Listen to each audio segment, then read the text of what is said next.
प्यारे छात्रों, उम्मीद करता हूँ कि आप लोग अपने परिवार के साथ खुश होंगे, स्वस्थ होंगे।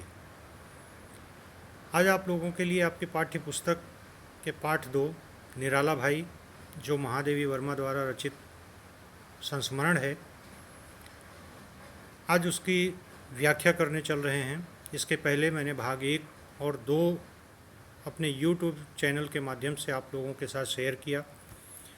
उम्मीद है कि आप लोगों ने उसे पढ़ा होगा और समझा होगा।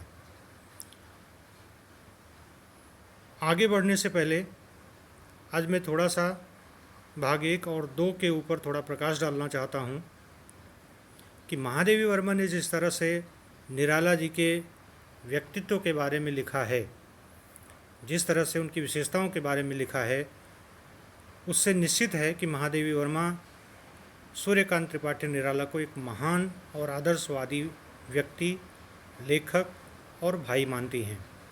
निराला जी की विशेषताएं हैं कि वह फक्कड़ हैं, कहीं पर भी कुछ भी कह देते हैं। गरीबी में भी वो लोगों की सेवा करना नहीं भूलते हैं, भले अपने पास कुछ रहे या ना रहे, लेकिन लोगों की मदद करना कभी नहीं छोड़ते थे। घर पर आए अतिथि की सेवा उसी तरह से करते थे कि जैसे उनके घर कोई भगवान आ गया हो, देवता आ गया हो।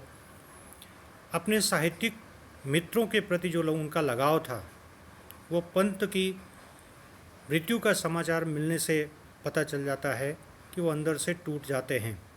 और महादेवी वर्मा के घर के बाहर वो इस तरह से बैठे रहते हैं कि सुबह होगी और उनको कुछ न कुछ समाचार ज़रूर मिलेगा। आगे हम भाग 3 की ओर चलते हैं कि महादेवी वर्मा ने उनके बारे में किस तरह से वर्णन किया है, किस तरह से उनकी बातों को अपने शब्दों के माध्यम से पिरोकर लिखा है। हम आगे बढ़ते हैं। Page number 7, last paragraph. गेरू में दोनों मलिन अधो वस्त्र और उत्तरीय कब रंग डाले गए इसका मुझे पता नहीं, पर एकादशी के सवेरे स्नान, हवन आदि कर जब वे गौरी को परिधान पहन चुके थे, अंगोछे के अभाव और वस्त्रों में रंग की अधिकता के कारण उनके मुंह, हाथ आदि ही नहीं, विशाल शरीर भी गौरी खो गया था, मानो सुनहली धूप में धुला गेरू के पर्वत का कोई शिखर हो। चूँकि निराला जी के पास उतने अतिक कपड़े थे नहीं, जो 1-2 कपड़े थे उनके शरीर को ढकने भर के, वो भी अक्सर गंदे हो जाया करते थे। तो इसलिए एक दिन उनके मन में आया कि अगर इन कपड़ों को मैं गेरुए रंग में रंग दूं तो ये जल्दी गंदा नहीं होगा, क्योंकि गेरुआ रंग वो जल्दी गंदा दिखता नहीं है। आज जब वो गेरुआ वस्त्र पहनकर निकले हैं तो ऐसे लग रहा है कि जब सूर्य की रोशनी उन पर पड़ती है तो ऐसे लगता है कि जैसे कोई गेरू रंग का पर्वत शिखर सामने से चला आ रहा हो, गेरुए रंग का कोई पर्वत की चोटी सामने से चली आ रही हो। बोले, अब ठीक है। जहाँ पहुँचे किसी नीम पीपल के नीचे बैठ गए, 2 रोटियाँ मांगकर खा ली और गीत लिखने लगे। इस सर्वथा नवीन परिच्छेद का उपसंहार कहाँ और कैसे होगा, यह सोचते सोचते मैंने उत्तर दिया, आपके संन्यास से मुझे इतना ही लाभ हुआ कि साबुन के कुछ पैसे बचेंगे। महादेवी वर्मा ने उनको देखकर कहा, उनके गेरुए वस्त्र को देखकर कहा कि चाहे कुछ हो या ना हो, लेकिन आपके संन्यास से मुझे इतना फ़ायदा तो हुआ कि अब मुझे मेरे साबुन के पैसे बचेंगे, कपड़े धोने नहीं पड़ेंगे। गेरुए वस्त्र तो मैले नहीं दिखेंगे, पर हानि यह है कि न जाने कहाँ कहाँ छप्पर डलवाना पड़ेगा, क्योंकि धूप और वर्षा से पूर्णतया रक्षा करने वाले नीम और पीपल कम ही हैं। पेड़ों के बारे में भी वो चिंतित हैं कि आजकल नीम के पेड़ अक्सर काट दिए जाते हैं, पेड़ दिखाई नहीं देते। तो कह रहे हैं कि मुझे लगता है कि जगह जगह छप्पर बनवाना पड़ेगा धूप से बचने के लिए। मन में एक बार प्रश्न बार बार उठता है, क्या इस देश की सरस्वती अपने वैरागी पुत्रों की परंपरा अक्षुण का अर्थ होता है बनाए रखना, अक्षुण रखना चाहती है? और क्या इस पथ पर पहले पग रखने की शक्ति उसने निराला जी में ही पाई? महादेवी वर्मा अपने मन में ही सोच रही हैं कि क्या सरस्वती का हर भक्त, सरस्वती का हर बेटा वो वैरागी परंपरा में जो आगे बढ़ता है वो निराला जी की तरह होता है, इसी तरह से गरीब होता है? क्या निराला जी ऐसे पहले व्यक्ति हैं? निराला जी अपने शरीर और साहित्य सभी से असाधारण थे। उनमें विरोधी तत्वों की भी सामंजस्यपूर्ण संधि है। उनका विशाल डीलडोल देखने वाले के हृदय में जो आतंक उत्पन्न कर देता है उसे उनके मुख की तरल आत्मीयता दूर करती चलती है। क्योंकि बहुत मजबूत शरीर के थे, उनका डीलडोल, उनका शारीरिक ढांचा बहुत मजबूत था, लंबे चौड़े व्यक्ति थे। तो ऐसा नहीं था कि वो अपने शारीरिक मजबूती की वजह से वो लोगों को डराते ही थे, ऐसा नहीं था। वो आतंक नहीं उत्पन्न करते थे, लोगों से सामंजस्यपूर्ण संधि करते थे, लोगों से मिलजुल कर रहते थे, आत्मीयता, अपनापन दिखाते थे। सत्य का मार्ग सरल है, तर्क और संदेह की चक्करदार राह से उस तक पहुंचा नहीं जा सकता। इसी से जीवन के सत्य दृष्टाओं को हम बालकों जैसा सरल विश्वासी पाते हैं। निराला जी भी इसी परिवार के सदस्य हैं। किसी अन्याय के प्रतिकार के लिए उनका हाथ लेखनी से पहले उठता है। कहीं पर अन्याय हो रहा हो, प्रतिकार, उसके बदले के लिए उनका हाथ पहले नहीं उठता था, उन्होंने कभी हाथ नहीं उठाया, लेकिन हाँ, उसके बदले के लिए उन्होंने लेखनी ज़रूर उठाई। अपनी लेखनी से ही वो उसका जवाब दिया करते थे। अथवा लेखनी हाथ से अधिक कठोर प्रहार कर सकती है, पर उनकी आँखों की स्वच्छता किसी मलिन द्वेष में तरंगायित नहीं होती। लेखनी तो उठती थी, लेकिन वह किसी से द्वेष, ईर्ष्या के लिए, किसी से दुश्मनी के लिए भरी पूरी नहीं होती थी, उसे उसके समाधान के लिए हुआ करती थी। होठों की खिंची हुई सी रेखाओं में निश्चय ही छाप है, पर उनमें क्रूरता की भंगिमा या घृणा की सिकुड़न नहीं मिल सकती। क्रूरता और कायरता में वैसा ही संबंध है जैसा वृक्ष की जड़ में अव्यक्त रस और उसके फल के व्यक्त स्वाद में। निराला किसी से भयभीत नहीं, अतः किसी के प्रति क्रूर होना उनके लिए संभव नहीं। वो कभी किसी से दुश्मनी नहीं करते थे। वो वैसे उसी वृक्ष की तरह थे कि जो अंदर से अपने रस को भरे हुए है, और जब कोई फल खाता है तो वह बहुत ही स्वादिष्ट होता है। इसलिए वो किसी से दुश्मनी नहीं लेते थे, किसी से क्रूरता से पेश नहीं आते थे, सबसे मिलजुल कर रहना उनका स्वभाव था। उनके तीखे व्यंग की विद्युत रेखा पीछे सद्भाव के जल से भरा बादल रहता है। निराला जी विचार से क्रांतदर्शी और आचरण से क्रांतिकारी हैं। वे उस झंझा के समान हैं जो हल्की वस्तुओं के साथ भारी वस्तुओं को भी उड़ा ले जाती है, उस मंद समीर जैसे नहीं जो सुगंध ना मिले तो दुर्गंध का भार ही ढोता फिरता है। वो ऐसे हैं कि जहाँ पर सुगंध ही सुगंध फैलाते थे, उस हवा की तरह हैं कि जो सुगंधित पदार्थों को लेकर चलती है, ना कि दुर्गंध फैलाने वाले पदार्थों को ढोती है। उनका स्वभाव ऐसा नहीं था। सुगंधित पदार्थों को ढोने वाली हवा के समान उनका स्वभाव था, जिसे वे उपयोगी नहीं मानते। उसके प्रति उनका किंचित मात्र भी लोभ नहीं, मोह नहीं। चाहे तोड़ने योग्य वस्तुओं के साथ रक्षा के योग्य वस्तुएं भी नष्ट हो जाएं, चाहे उनके पास सब कुछ समाप्त हो जाए, लेकिन वो कभी भी अपने आप को बदलते नहीं थे। उनका विरोध द्वेष मूलक नहीं, पर चोट कठिन होती है। द्वेष, किसी के विरोध में दुश्मनी का स्वभाव उनके अंदर नहीं था, लेकिन उनकी बातों से लोगों को चोट जरूर पहुंचती थी। इसके अतिरिक्त उनके संकल्प और कार्य के बीच में ऐसी प्रत्यक्ष कड़ियाँ नहीं रहती जो संकल्प के औचित्य और कर्म के सौंदर्य की व्याख्या कर सकें। उन्हें समझने के लिए जिस मात्रा में बौद्धिकता चाहिए, उसी मात्रा में हृदय की संवेदनशीलता अपेक्षित है। हर कोई निराला जी को नहीं समझ सकता है। उनको समझने के लिए लोगों के अंदर बुद्धि होनी चाहिए, समझ होनी चाहिए, संवेदनशीलता होनी चाहिए। जिसके अंदर सेंसिटिविटी नहीं है, संवेदनशीलता नहीं है, वह निराला जी को कभी भी नहीं समझ सकता है। ऐसा संतुलन सुलभ न होने के कारण उन्हें पूर्णता में समझने वाले बिरले मिलते हैं। बिरले कोई, हर कोई उनको नहीं समझ सकता है, क्योंकि वो विलक्षण प्रतिभा के धनी थे, इसके लिए उनको समझने वाले बहुत कम ही लोग आपको मिलेंगे। ऐसे दो व्यक्ति सब जगह मिल सकते हैं। महादेवी वर्मा जी कह रही हैं कि दो लोग ऐसे हर जगह मिल सकते हैं। वो कौन कौन से हैं? जिनमें एक उनकी नम्र उदारता की प्रशंसा करते नहीं थकता। एक वह व्यक्ति जो उनकी उदार स्वभाव को, जो उनके उदार प्रवृत्ति को उनकी प्रशंसा करता है। और दूसरा व्यक्ति वो होते हैं जो उनके उद्धत व्यवहार की निंदा करते नहीं हारता। उनका दूसरा व्यवहार था कि वो कभी भी उत्तेजित हो जाते थे, आक्रामक हो जाते थे, तो लोग उनकी बुराई करने वाले भी थे। उनके इस व्यवहार की बुराई करने वाले भी लोग थे। लेकिन वो इतने आक्रामक क्यों होते थे? गलतियों को देखकर, बुराइयों को देखकर वो इतने आक्रामक हो जाया करते थे। जो अपनी चोट के पार नहीं देख पाते वे उनके निकट पहुंच ही नहीं सकते। उनके विद्रोह की असफलता प्रमाणित करने के लिए उनके चरित्र की उजली रेखाओं पर काली तूली फेरकर प्रतिशोध लेते रहते हैं। निराला जी के संबंध में फैली हुई भ्रांत किंवदंतियाँ इसी निम्न वृत्ति से संबंध रखती हैं। बहुत सारे लोग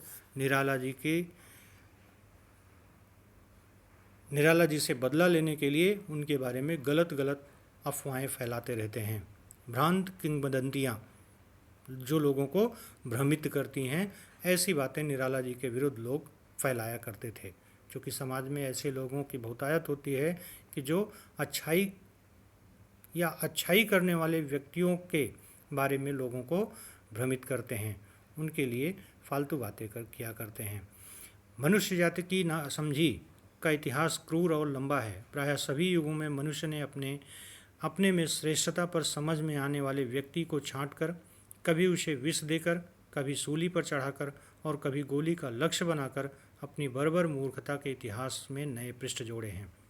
इतिहास में भी आप देखेंगे तो बहुत सारे ऐसे महान व्यक्तियों की दास्तान आपको मिलेगी जिनको इतिहास ने अपने क्रूरता के साथ उन्हें समाप्त कर दिया। विष देकर या उनको मृत्युदंड देकर उनको समाप्त कर अपनी मूर्खता को उन लोगों ने सिद्ध किया है। ऐसे इतिहास में आपको बहुत लोग या बहुत उदाहरण मिल जाएंगे। प्रकृति और चेतना न जाने कितने निष्फल प्रयोगों के उपरांत ऐसे मनुष्य का सृजन कर पाती है। सृजन, निर्माण, प्रकृति जो हम सबको बनाती है, बहुत कोशिशों के बाद इस जैसे व्यक्तित्व को बना पाती है, उसका निर्माण कर पाती है, जो निराला जी के अंदर देखा जाता है या महादेवी वर्मा ने देखा। जो अपने सृष्टाओं से श्रेष्ठ हो पर उसके सजातीय ऐसे अद्भुत सृजन को नष्ट करने के लिए इससे बड़ा कारण खोजने की भी आवश्यकता नहीं समझते कि वह उनकी समझ के परे हैं अथवा उसका सत्य इनकी भ्रांतियों से मेल नहीं खाता। जो लोग उनके खिलाफ अफवाहें फैलाते थे वो लोग उनको समझ ही नहीं पाते थे, उनकी सत्यता को कभी वो समझ नहीं पाए। तो निराला जी का व्यक्तित्व हर कोई समझ ले, ऐसा भी इस धरती पर बिरले लोग मिलेंगे। निराला जी अपने युग की विशिष्ट प्रतिभा हैं, अतः उन्हें अपने युग का अभिशाप झेलना पड़े तो आश्चर्य नहीं। उनके जीवन के चारों ओर परिवार का वह लौहसार घेरा नहीं, लौहसार पिंजरा, यानी उनके परिवार के लोग उनके साथ कभी थे नहीं। जो भी थे भी धीरे धीरे करके उनको छोड़ते चले गए, जिसमें उनकी पत्नी, उनकी बेटी बहुत कम उम्र में ही चल दिए हैं। जो व्यक्तिगत विशेषताओं पर चोट भी करता है और बाहर की चोटों के लिए ढाल भी बन जाता है। उनके निकट माता, बहन, भाई आदि के कोपल नई पत्तियाँ उनके लिए पत्नी वियोग के पतझड़ बन गए थे। कोई भी उनके जीवन में साथ नहीं दिया, ना तो माता ने, ना तो बहन ने, भाई ने, और पत्नी तो ऐसे ही चल बसी कम उम्र में ही जैसे पतझड़ आए और पेड़ से सारे पत्ते झड़ जाएं। आर्थिक कारणों ने उन्हें अपनी मातृहीन संतान के प्रति कर्तव्य निर्वाह की सुविधा भी नहीं दी। पुत्री के अंतिम क्षणों में वो निरुपाय दर्शक रहे। जब उनके पुत्री की मृत्यु हो रही थी तो उस समय भी उसके लिए वो कुछ कर नहीं पाए, उनके पास कोई उपाय नहीं था, सिर्फ वो दर्शक बने रहे और पुत्र को उचित शिक्षा से वंचित रखने के कारण उनकी उपेक्षा के पात्र बने। अपने पुत्र के लिए भी, चूँकि उनके पास इतनी संपत्ति थी नहीं, गरीबी पहले से ही थी, तो उसकी शिक्षा से उसे वंचित रखा, उसे शिक्षित नहीं करा पाए, इसके लिए भी वो अपने पुत्र से उपेक्षा के पात्र बने। अपनी प्रतिकूल परिस्थितियों से उन्होंने कभी ऐसी हार नहीं मानी जिसे सह बनाने के लिए हम समझौता करते हैं।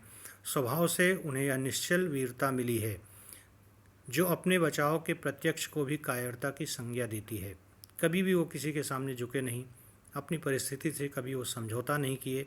इसी से हम कह सकते हैं कि वो निश्चल वीर व्यक्ति थे।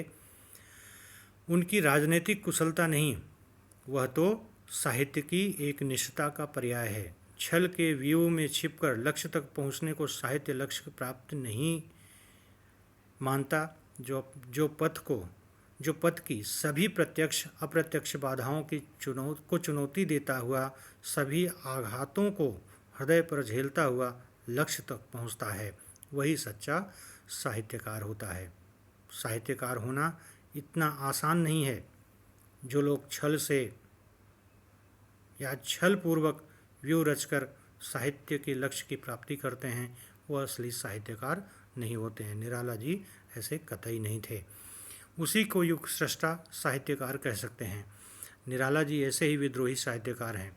चूँकि वो विद्रोही साहित्यकार थे, कभी भी किसी को कुछ भी कहना, गलत के खिलाफ आवाज़ उठाना, बुराई का प्रतिकार करना, इसीलिए लोग उनको बहुत कम स्वीकार कर पाते थे। जिन अनुभवों के दंशन का विष साधारण मनुष्य की आत्मा को मूर्छित करके उसके सारे जीवन को विषाक्त बना देता है, उसी से उन्होंने सतत जागरूकता और मानवता का अमृत प्राप्त किया। उनके जीवन पर संघर्ष के जो आघात हैं, आघात यानी चोट, वे उनकी हार के नहीं, शक्ति के प्रमाण पत्र हैं। उनके जीवन में तो बहुत संघर्ष था, संघर्षों ने उनको बहुत चोटिल किया, उनको घायल किया, पर वो कभी हार नहीं माने। उससे उनको शक्ति ही मिली। उनकी कठोर श्रम, गंभीर दर्शन और सजग कला की त्रिवेणी न अछोर मरु में सूखती है, मरुस्थल में कभी सूखती नहीं है, न अकूल समुद्र में अस्तित्व खोती है। न ऐसा समुद्र जिसका किनारा नहीं मिलता है, वहाँ पर भी वो अपना अस्तित्व नहीं खोती है। उनका संघर्ष इसी तरह से था कि जीवन में दुख ही दुख और संघर्ष ही संघर्ष भरा हुआ था, जिसका कोई शोर नहीं था, जिसका कोई किनारा नहीं था। जीवन की दृष्टि से निराला जी किसी दुर्लभ सीप में ढले सुडौल मोती नहीं हैं, जिसे अपनी महार्घता के साथ देने के लिए स्वर्ण और सौंदर्य प्रतिष्ठा के लिए अलंकार का रूप चाहिए। वो ऐसे कीमती भी नहीं हैं कि जो लोग उनकी कीमत लगा सकें। वो तो अनमोल मोती की तरह हैं। एक ऐसा मोती, एक ऐसा व्यक्तित्व जिसका कोई मूल नहीं हो सकता है। कोई भी उनको इस तरह से नहीं कह सकता कि यह बहुत कीमती हैं, उनकी कीमत कोई नहीं लगा सकता है। वे तो अनगढ़ पारस के भारी शिलाखंड हैं। अनगढ़ जो गढ़ा ना जा सके, जो बनाया ना जा सके, वो इस तरह के शिलाखंड हैं, पत्थर के टुकड़े हैं। वह जहाँ है वहाँ उसका स्पर्श सुलभ है। यदि स्पर्श करने वाले में मानवता के लौह परमाणु हैं, तो किसी और से भी स्पर्श करने पर वह स्वर्ण बन जाएगा। पारस की अमूल्यता दूसरों का मूल्य बढ़ाने में है। पारस हमेशा पत्थर को भी अगर छू दे तो पत्थर भी सोना बन जाता है। तो पारस का काम है कि वह दूसरों के मूल्य को बढ़ाए। निराला जी ऐसे ही व्यक्तित्व वाले थे कि वह दूसरों के, जिसके साथ रहते थे, उसका भी मूल्य बढ़ा देते थे। उनके मूल्य में ना कुछ कोई जोड़ सकता है, ना घटा सकता है।